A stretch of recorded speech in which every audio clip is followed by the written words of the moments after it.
त्यो सबै हेर्दाखेरि नेपालको विकास किन हुन सकेन अहिलेसम्म? 60 वर्ष अगाडिसम्म मात्रै हेर्ने हो भने उनीहरूभन्दा हामी अगाडि थियौँ। उहाँहरू खस आर्य हुनुहुन्छ, हामी मङ्गोल। व्यक्तिगत रूपमा हाम्रो कुनै पनि खस आर्यहरूसँग, बाहुन क्षेत्रीहरूसँग हाम्रो कुनै पनि डिबेट छैन। विगत 200 वर्ष अगाडिदेखिको राजनीतिलाई चाहिँ अहिलेसम्म चाहिँ हेर्ने हो भने यो कुराहरूमा नदेखिँदो तरिकाले उहाँहरूले चाहिँ धेरै ठुलो चाहिँ विभेदहरू भित्री तरिकाले उहाँहरूले चाहिँ सञ्जालको रूपमा चाहिँ नीतिगत रूपमा नै उहाँहरूले चाहिँ सञ्जालको रूपमा फैलाएर राखेको रहेछ। स्वागत छ तपाईँलाई। धन्यवाद। नेपाली राजनीतिमा लामो समय सङ्घर्ष गर्नुभयो। नेपाली राजनीतिलाई तपाईँले चाहिँ कसरी लिनुभएको छ? नेपाली राजनीतिलाई जबबाट मैले राजनीतिक चेतना चाहिँ पाएँ त्यसपछिको समयहरूमा मैले आफूले बुझेसम्म राजनीतिक पृष्ठभूमिहरूलाई आफूले जुन तरिकाले खेल्नुपर्ने कुराहरू खेल्दै गएँ त्यो सबै कुरा हेर्दै जाँदाखेरि मेरो अनुभवमा अहिलेसम्म आइपुग्दाखेरि विश्व राजनीति र नेपालको राजनीतिलाई चाहिँ हामीले कम्पेयर गरेर हेर्ने हो भने विश्व राजनीतिलाई नेपालको राजनीतिसँग एक किसिमको चाहिँ जोडेर हेर्ने र नेपालको राजनीतिलाई आफ्नै ठाउँमा राखेर हेर्ने हो भने नेपालको राजनीति नितान्त एउटा फरक भेटेँ मैले चाहिँ। किनभने नेपालको जुन नेताहरू छ, शीर्ष तहको नेताहरू कुनै पनि पार्टीको होस्, कुनै पनि वैचारिक सिद्धान्त बोकेको चाहिँ पार्टीहरूको नेतृत्व तहमा बस्ने उहाँहरूको चाहिँ सोच र नेपाली जनताको सोच र त्यसमा पनि हामी मङ्गोलहरूको सोच, त्यो सबै कुरालाई चाहिँ हामीले निहालेर हेर्दाखेरि चाहिँ एक किसिमको नजानिदो ढङ्गको चाहिँ नसलवाद त्यो भित्र घुसेको चाहिँ मैले धेरै अनुभव गरेँ हरेक पाइला पाइलाहरूमा। त्यो सबै कुराको चाहिँ अन्तरङ्गहरू चाहिँ सतहमा आएर चाहिँ अहिले लगभग छछलिएको अवस्था चाहिँ म देख्छु। किनभने राजनीतिक भन्ने कुरामा चाहिँ एउटा भित्री लुकिएको कुराहरूलाई चाहिँ यथार्थ रूपमा बाहिर ल्याउनु र भित्रबाट चाहिँ खेल्नुमा धेरै अन्तर देखेँ मैले चाहिँ। मेरो अनुभव त्यसरी नै छ। नेकपा चाहिँ नेपालको ठुलो राजनीतिक शक्ति पनि हो। नेकपाले 2/3 सरकार पनि चलाइरहेको छ। अहिले त्यही सरकार चलाइरहेको 2/3 सरकार चलाइरहेको उक्त पार्टीको एक तपाईँ सङ्गठित नेता पनि हुनुहुन्छ हैन? त्यहाँ तपाईँ सन्तुष्ट हुनुहुन्छ त? अब सन्तुष्ट हो कि असन्तुष्ट हो भन्ने सन्दर्भमा अब यसमा म अलिकति तपाईँलाई के भन्छु भने यदि म चाहिँ त्यहाँभित्र सन्तुष्ट भएको हो भने म किन यता रूपान्तरित हुनु पर्थ्यो र हैन? अब त्यहाँभित्रको विभिन्न कालखण्डमा मैले चाहिँ भोग्दै जाने क्रममा नेपालको एक किसिमको आफ्नै खालको मौलिक भौगोलिक राजनीति अघि बढ्नु पर्थ्यो। तर विडम्बना भन्नुपर्छ त्यो हुन सकेन नेपालमा। किनभने यदि नेपालको राजनीति स्वच्छ तहले अघि बढेको थियो भने नेपालका जुन तल्लो तहमा बसेर काम गरिराख्ने चाहिँ जनताहरू छन् र विभिन्न राजनीतिक सेक्टर राजनीतिक तहमा बसेर काम गरिराख्ने कार्यकर्ताहरू नेताहरू छन्। यो सबै हामीले हेर्दाखेरि नेपालको राजनीतिले उहाँहरूलाई कुन तहसम्म समेट्न सक्यो, कुन वर्ग, लिङ्ग, महिला हरेक कुरोको विभेद कुराहरूलाई चाहिँ उहाँहरूले कसरी समेटिन सक्यो, त्यो कुराहरू त हामीले त विगत 200 वर्ष अगाडिदेखिको राजनीतिलाई चाहिँ अहिलेसम्म चाहिँ हेर्ने हो भने यो कुराहरूमा नदेखिँदो तरिकाले उहाँहरूले चाहिँ धेरै ठुलो चाहिँ विभेदहरू भित्री तरिकाले उहाँहरूले चाहिँ सञ्जालको रूपमा चाहिँ नीतिगत रूपमा नै उहाँहरूले चाहिँ सञ्जालको रूपमा फैलाएर राखेको रहेछ। एक किसिमले अब जनजातिको रूपमा अहिले चाहिँ जुन किसिमको चाहिँ नीति अगाडि सारेर चाहिँ जनजातिहरूलाई एउटा जनजातिको चाहिँ कार्ड भिडाएर उहाँहरूलाई फ्युचरमा चाहिँ उहाँहरूको भविष्य कहाँतिर के हो भन्ने कुरोको कुनै व्याख्या छैन त्यहाँ। उहाँहरूको आफ्नो तरिकाले व्याख्या गरेर राजनीतिक हिसाबले चाहिँ उहाँहरूलाई अलमल्लमा पारिदिनु भएको छ। यो कुराहरूलाई चिर्न खोज्ने अथवा चाहिँ त्यो भित्र बसेर सङ्घर्ष गर्न खोज्ने हरेक पिल्सिएका वर्गहरूलाई चाहिँ उहाँहरूले सम्बोधन गर्न सक्नुभएको छैन। त्यो हिसाबले पनि अब विश्व राजनीतिलाई हेर्ने हो र यहाँको नेपालको राजनीतिलाई हेर्ने हो भने अघि पनि मैले भने तपाईँलाई कि नेपालको जुन खालको चाहिँ एउटा नसलवाद खुसिएको छ राजनीतिभित्र, बाहिर देखाउनलाई उहाँहरूले अलि छुट्टै किसिमको नैतिक हिसाबको चाहिँ कुराहरू देखाउनुहुन्छ। तर भित्री हामी जुन तरिकाले पार्टीभित्र बसेर भित्रको कुराहरू हामीले चाहिँ भोग्यौँ त्यो कुरो त बाहिरको जनताले त देखेको हुँदैन। त्यसकारणले पनि नेपालमा जुन किसिमको राजनीति चाहिँ सतहमा तैरिराखेका छन् त्यो राजनीति चिर्नको निम्ति पनि त्यो भित्र बसेर सम्भव छैन। त्यसकारणले पनि नेपालको राजनीतिमा जति म जस्ता एउटा नितान्त एउटा आफ्नो चाहिँ निस्वार्थ भावले चाहिँ राजनीतिक जीवन चाहिँ उत्सर्ग गरिराखेका छन्, त्यागिराखेका छन्, त्यसमा चाहिँ अघि बढ्नलाई चाहिँ हरेक बाटोहरू खोजिराखेका छन्, त्यस्ताहरूलाई त्यहाँभित्र ठाउँ देखिएन मैले।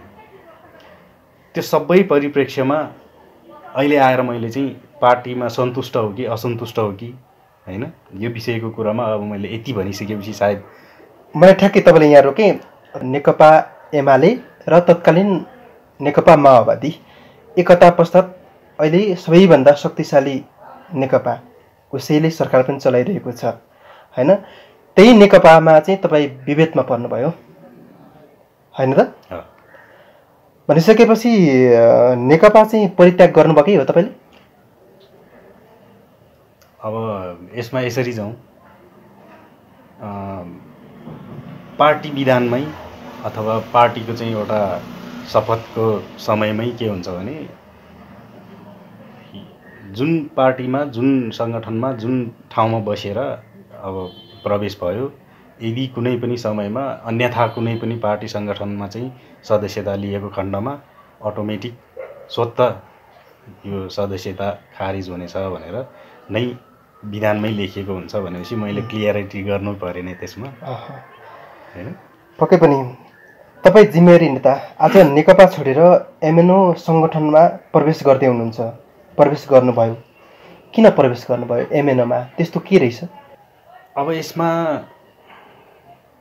म के भन्छु भने नेपालको राजनीतिमा एउटा अदेखा सच्चाइ भन्ने चाहिँ जुन कुरा गोपाल गुरुङज्यूले चाहिँ प्रतिवाद गर्नुभएको छ त्यही कुरालाई टेकेर अब नेपाली राजनीतिमा एक किसिमको नजानिदो सच्चाइहरू छन्। बाहिर हेर्दाखेरि नेकपाले धेरै ठुला ठुला कामहरू ठुला ठुला कुराहरू गरेको जस्तो हामी देख्छौँ र हामीले मानेको पनि थियो, मान्दै आएको पनि थियो। त्यो सबै हेर्दाखेरि नेपालको विकास किन हुन सकेन अहिलेसम्म? विगत 60 वर्ष अगाडिको चाहिँ चाइना अथवा अन्तर्राष्ट्रमा हेर्ने हो भने त्योभन्दा अगाडि थियौँ हामी। 60 वर्ष त्यसरी दक्षिण कोरिया लगायतका विभिन्न देशहरू 60 वर्ष अगाडिसम्म मात्रै हेर्ने हो भने उनीहरूभन्दा हामी अगाडि थियौँ। हामी किन यति पछाडि पऱ्यौँ त? त्यो भित्र धेरै कुराहरू लुकिएको छन्, अदेखा सच्चाइ लुकिएको छ त्यो भित्र। वर्तमान स्थितिको मात्रै कुरो गर्ने हो भने पनि वर्तमान सरकारमा हेर्नुहोस् अथवा हाम्रो नेपालको पार्टीहरूमा मात्रै पनि हेर्नुहोस्, एउटा मात्रै पार्टीमा भन्दिनँ म, प्रत्येक पार्टीमा हेर्नुहोस् भित्र व्यापक सही नसक्नु खालको चाहिँ एउटा परिस्थिति छ त्यहाँभित्र। नातावाद, कृपावाद, फरियावाद, चोलोवाददेखि लिएर विभिन्न कुरा छन्।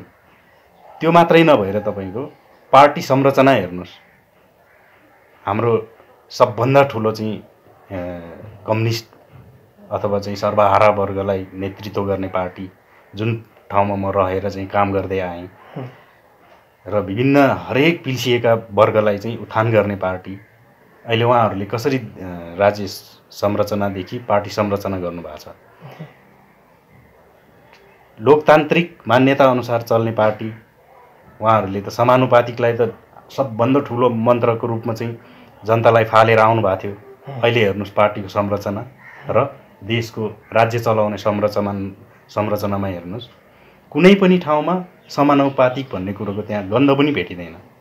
पार्टीको नेतृत्व तहदेखि हरेक कानुनी सेक्टरको तहमा हेर्नुहोस्, राज्य संरचनाको चाहिँ हरेक तह तब्कामा हेर्नुहोस्, एउटा चाहिँ आर्य खसहरूकै वर्चस्वले चाहिँ ढाकिएको छ। कुनै पनि सेक्टर, म सबैको नाम लिन चाहन्न, त्यसैले साधारणतया छोटकरीमा यसरी बुझ्दाखेरि चाहिँ एकदम बेटर होला। र अब नेपालमा हामीले एक किसिमले नेकपाको चाहिँ दम्ब र त्यो सबै कुराको हेर्दाखेरि पार्टीभित्र त्यो सबै कुरालाई हामीले कुन तरिकाले चाहिँ हाम्रो आफ्नो विकास र देशको विकास गर्ने भन्ने सिलसिलाको कुराहरू खोज्दै जाने हो भने त्यहाँ केही पनि भेटिँदैन। मात्रै पार्टी विकास र नेता विकास। पार्टीभित्र जो उहाँहरूको चाहिँ अनुयायी हुन सक्यो, उहाँहरूलाई चाहिँ जसले चाहिँ रिझाउन सक्यो, उहाँहरूको भविष्य त्यहाँ छ। अन्यथा अरूको भविष्य त्यहाँभित्र त्यति छैन, देख्नु भएन, देख्दैन। असन्तुष्टको विषयको कुरा त्यहाँतिर छ।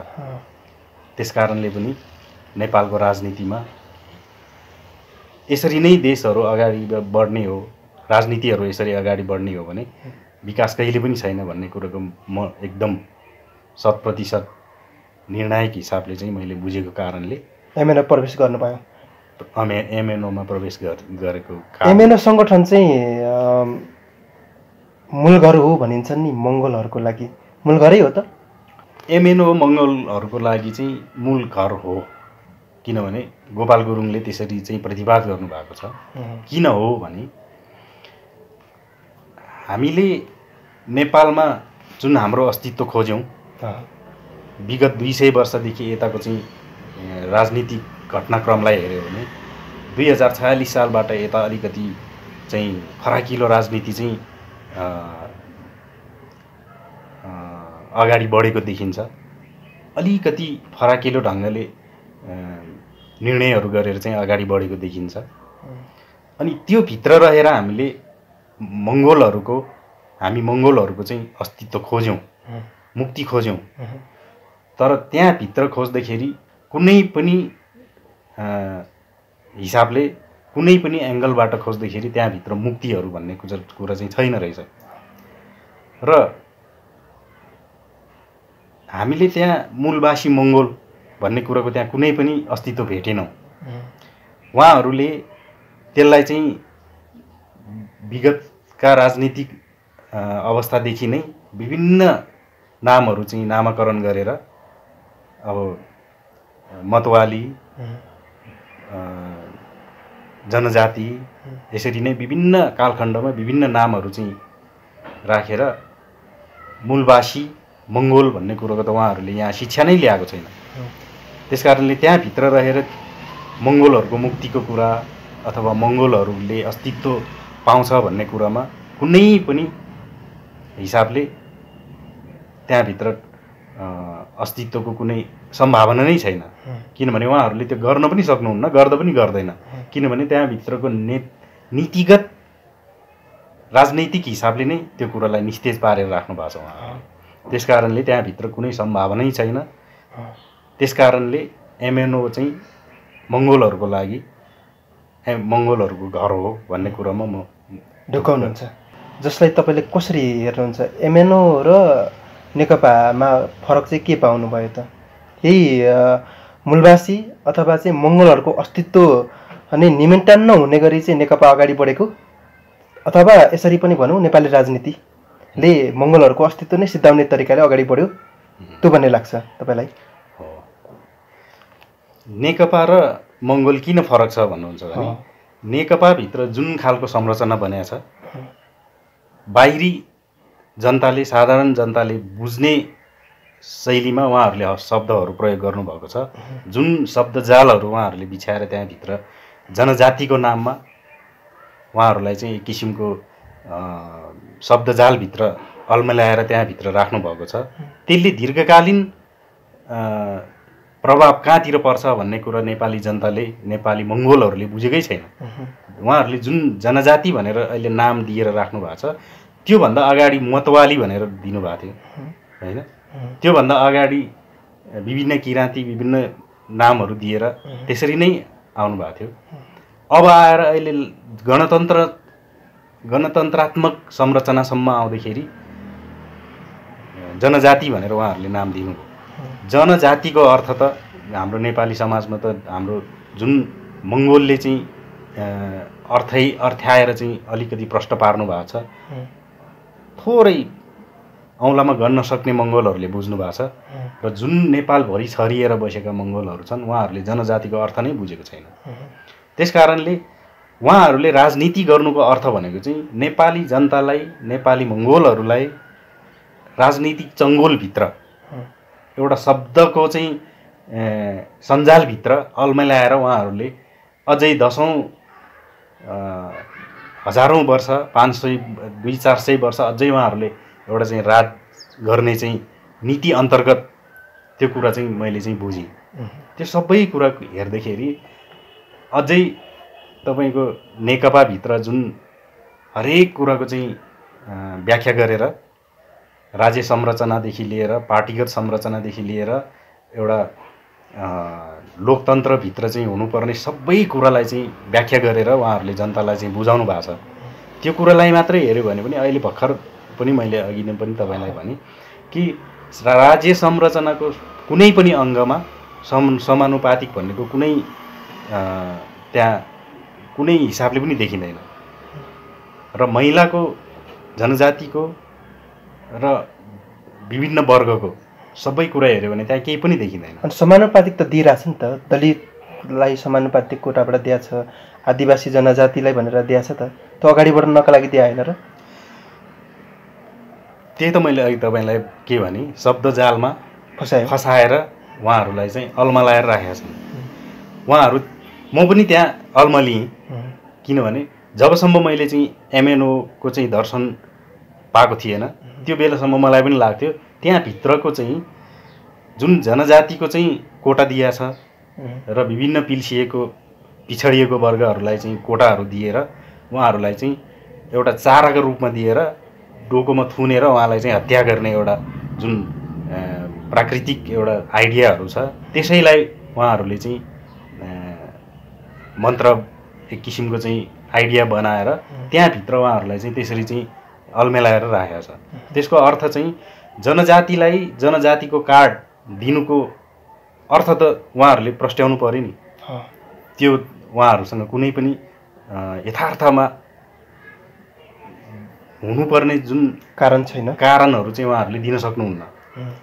त्यस कारणले पनि भोलि गएर त्यो कार्डले चाहिँ उसको वंशज पुर्खामा चाहिँ अब 1-2 पुस्तापछि अथवा चाहिँ निकट भविष्यमा त्यसको असर के पर्छ त त्यो उहाँहरूले त्यो भन्न सक्नुहुन्न। उहाँहरूले अहिले मात्रै जनजातिको कोटाबाट चाहिँ जागिर खुवाउने कुरा र विभिन्न राज्यबाट आउने सुविधाको मात्रै एउटा सानो एउटा कुरो देखाएर उहाँहरूले चाहिँ दीर्घकालीन एक किसिमको एकदमै ठुलो चाहिँ षड्यन्त्रात्मक हिसाबको चाहिँ संरचनाहरू त्यो बनाएको छ।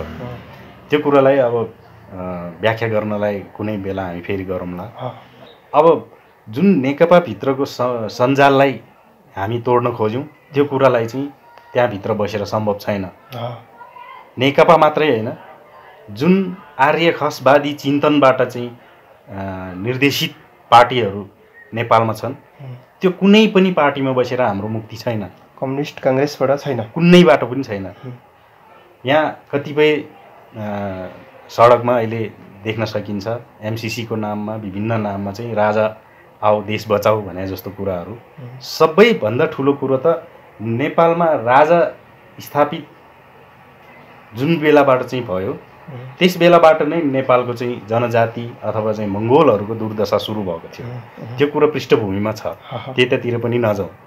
अब जुन नेकपाको र मङ्गोलको कुरा तपाईँले भिन्नता खोज्नुभयो। अब नेकपाको विषय त्यहाँ भयो, मङ्गोल किन अब फरक छ भने विश्व राजनीतिमा हेर्नुभयो भने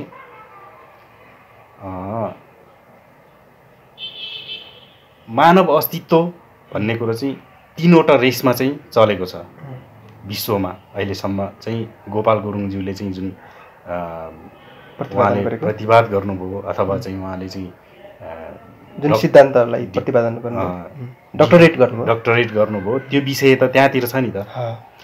उहाँले आफ्नो मनोगणन्ते अथवा उहाँले चाहिँ आफूले चाहिँ मनबाट आएको कुराले चाहिँ यसो गरौँ भन्नुभएको त होइन, जुन डक्टरेट गर्नुभएको चाहिँ विषयबाट चाहिँ आएको कुराहरू हो नि त्यो त। विश्व राजनीतिमा मानवताको अस्तित्व भन्ने कुरा 3टा मात्रै छ रहेछ, म्यान, मङ्गोल, आर्य, नेग्रो, त्यो 3टा भनेको चाहिँ म्यान हुन्छ अरे। त्यो अस्तित्वबाट चाहिँ यदि हाम्रो नेपाललाई चाहिँ जोड्ने हो भने यहाँ त त्यो 3वटा कुराको त कुनै पनि ठाउँमा हाम्रो शासकहरूले कुनै पनि बेलामा कुनै पनि ठाउँमा यो विषयको कुरा शिक्षा शैक्षिक हिसाबले दिने सिकाउने भन्ने कुरो त कहीँ पनि देखिएन। हामीले त मैले त जुन आधारभूत शिक्षा स्कुलमा पढ्न गयौँ, राणाहरू र शाहहरू र जुन खस आर्यहरूको चाहिँ जीवनी पढेर उहाँहरू जन्मेको र मृत्यु भएको समयहरू कण्ठ गरेरै मेरो आधारभूत शिक्षा चाहिँ मैले सकाएँ। अब यसरी मलाई शिक्षा दिएको छ भने अब म नेपालको कुन शिक्षित वर्गमा पर्छु? त्यस कारणले अब म्यान भन्ने कुरोलाई जुन प्रतिवाद गर्नुभएको छ गोपाल गुरुङले, त्यो त विश्व एउटा चाहिँ मानव अस्तित्वको चाहिँ सूत्र रहेछ नि त। त्यो कुरोलाई यहाँ पनि त त्यही हो नि भनेपछि यहाँ आर्य र मङ्गोल भन्ने अस्तित्व रहेछ। आर्य भनेपछि उहाँहरूले अहिले जुन संविधानमा लेख्नु भएको छ खस आर्य भनेर, र मङ्गोलको अस्तित्व त्यहाँ लेखिएको छैन, जनजाति भनेर लेख्नु भएको छ उहाँहरूले। त्यसको व्याख्या त दिनु पऱ्यो नि। मङ्गोलहरूलाई चाहिँ यो कारणले चाहिँ तपाईँहरू चाहिँ मङ्गोल अथवा जनजाति यो देशको मूलवासी तपाईँहरू हो भनेर उहाँहरूले जनतालाई चाहिँ बुझाउन सक्नु पऱ्यो नि। यो सबै कुरोलाई हेर्ने हो भने जुन मङ्गोलले अस्तित्वको कुरा गर्दैछ, अब उहाँहरूले भन्नुहुन्छ यहाँ जातीय कुरो गरेर चाहिँ समाज भड्काउने काम गर्नु हुँदैन। हामीले अस्तित्व लेख्नुपर्छ संविधानमा, मेरो अस्तित्व चाहियो अथवा तपाईँ आर्य हो भनेर भनेपछि म मङ्गोल हुँ भनेर मैले भन्न त पाउनु पऱ्यो नि। त्यस कारणले मङ्गोलले जुन कुरा त्यो अगाडि सारेको छ र मङ्गोलको अस्तित्व जुन कालखण्डदेखि उहाँहरूले चाहिँ अतिक्रमण गरेर उहाँहरूले चाहिँ खोसिएर उहाँहरूले चाहिँ जुन किसिमले दमन गरेर राख्नु भएको छ, त्यो कुराहरूसँग चाहिँ हामी मिलेर समानुपातिक हिसाबले अगाडि सरौँ भने मात्रै हो। यही कुराहरू मैले नेकपाभित्र बसेर खोज्दाखेरि त्यो सम्भावना देखिएन। त्यस कारणले मङ्गोलभित्र आइसकेपछि भनेको उहाँहरू खस आर्य हुनुहुन्छ, हामी मङ्गोल। व्यक्तिगत रूपमा हाम्रो कुनै पनि खस आर्यहरूसँग बाहुन क्षेत्रीहरूसँग हाम्रो कुनै पनि डिबेट छैन। मेरो यहाँ टोलमा हुनुहुन्छ मेरो एकदम हृदयसी साथीहरू छन्, उहाँहरूसँग मेरो कुनै पनि डिबेट छैन। एउटा राज्य सञ्चालन तहमा रहेर जुन विगत चाहिँ धेरै लामो समयदेखि चाहिँ एउटा मङ्गोललाई चाहिँ पिल्साएर उहाँहरूले जुन राज गरिराख्नु भएको छ, त्यो कुरालाई चाहिँ समानुपातिक हिसाबले अहिले कि त यो राज्य चाहिँ अहिले गणतन्त्रात्मक हिसाबले चलेको राज्य होइन भनेर फेरि पनि संविधान उहाँहरूले चाहिँ काट्नु पर्यो, संविधान चाहिँ उहाँहरूले फेरि पनि फेर्नु पर्यो। होइन भनेपछि अहिले गणतन्त्र नेपालमा चाहिँ आइसकेपछिको समयमा पनि मेरो अस्तित्व मेरो नाम चाहिँ मेरो मङ्गोल हो भन्न पाउनु पर्यो भन्दाखेरि उहाँहरूले जातीय कुरो गरिस् तिमीले भन्नुभयो भने उहाँहरूले त संविधानबाटै उहाँले जातीय कुरो गरिसक्नु भएको छ। विभिन्न व्यवहारिक कुराहरूबाट उहाँहरूले कुरो गरिराख्नु भएको छ। व्यवहारबाट उहाँहरूले अगाडि सारेर यत्रो लामो समयसम्म मङ्गोलको अस्तित्वलाई तहस नहस बनाएर राख्नु भएको छ।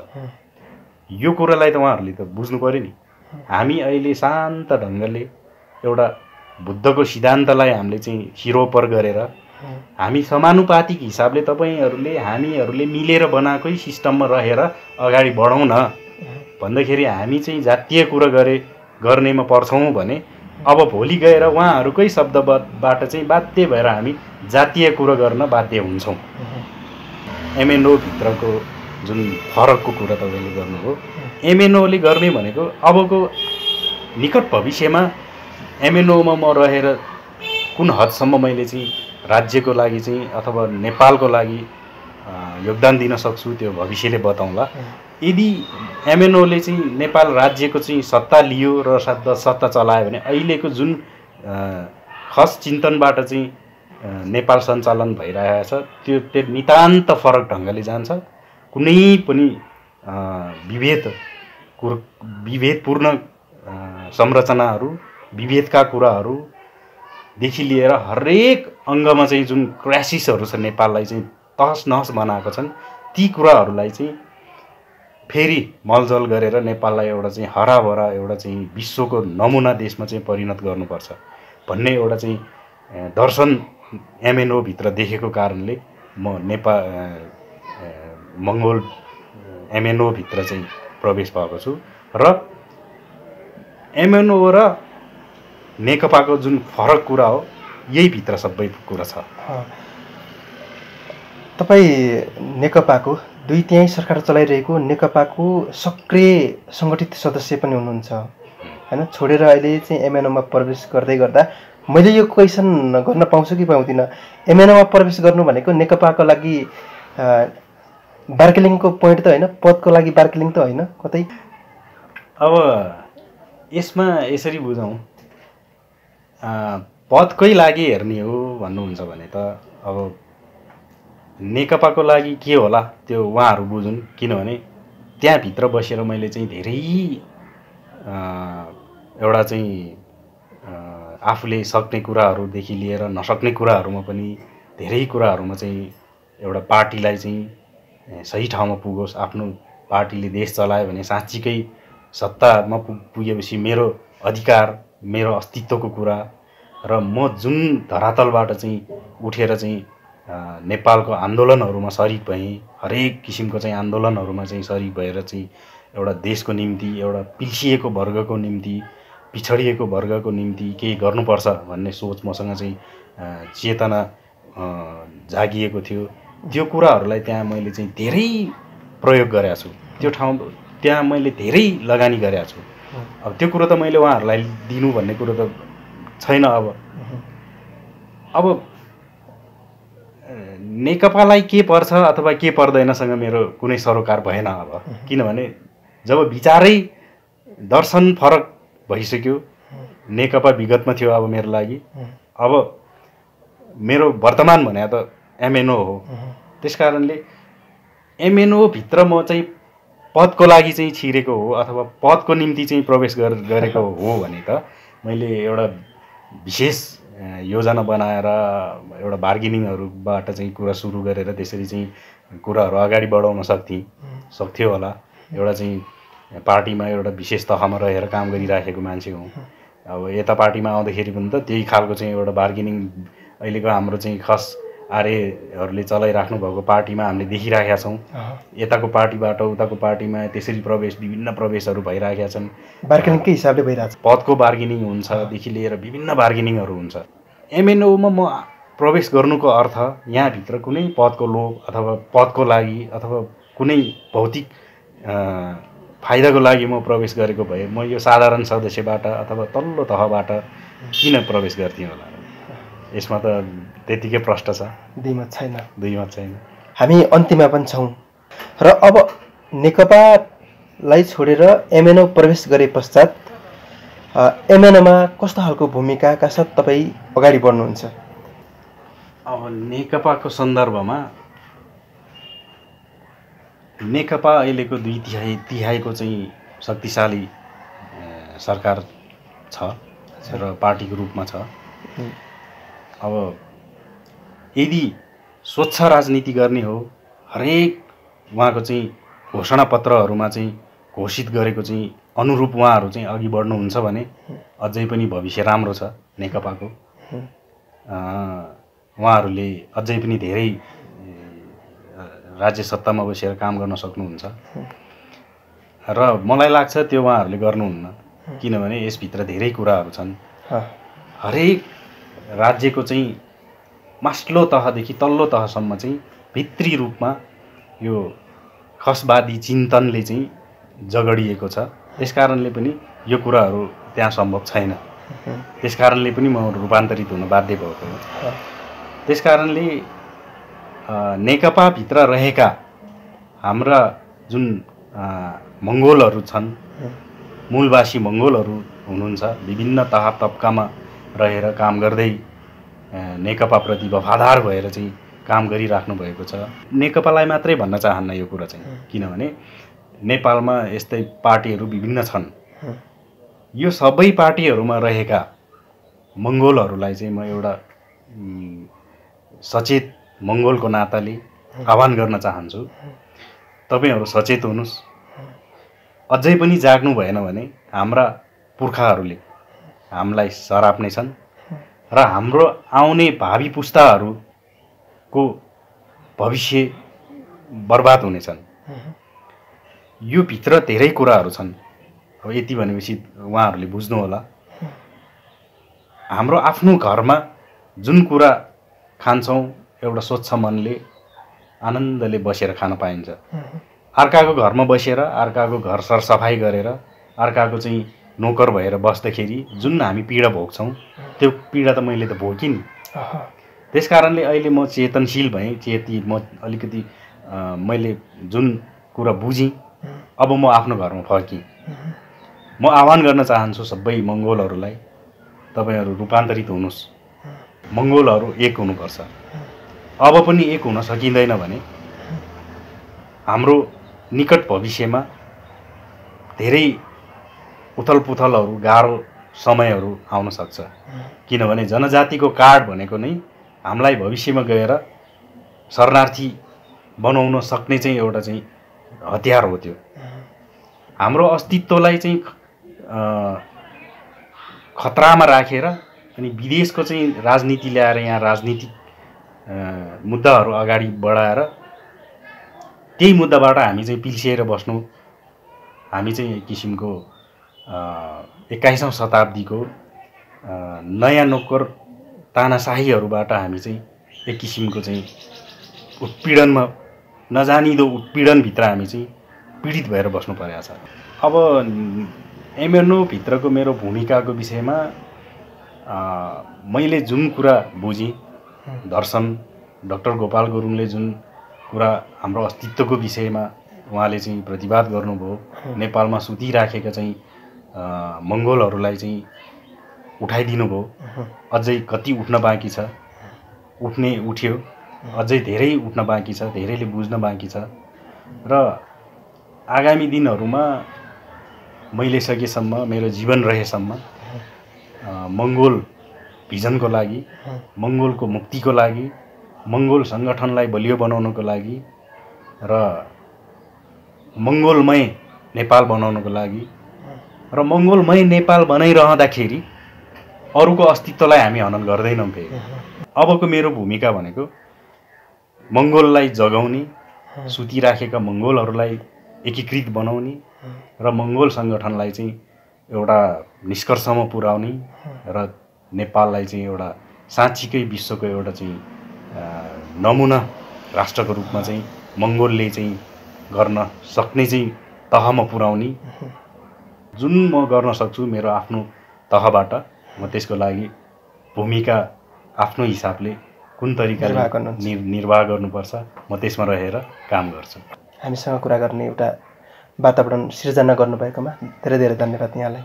धन्यवाद। तपाईँको मिडिया लगायत तपाईँको टिमले अझै पनि उत्तरोत्तर प्रगति अझै धेरै राम्रो गरून् र देशलाई मङ्गलमय बनाउनेमा तपाईँको मिडिया पनि धेरै अगाडि बढेर चाहिँ योगदान दिनुहुन्छ, मैले त्यो आशा गर्छु।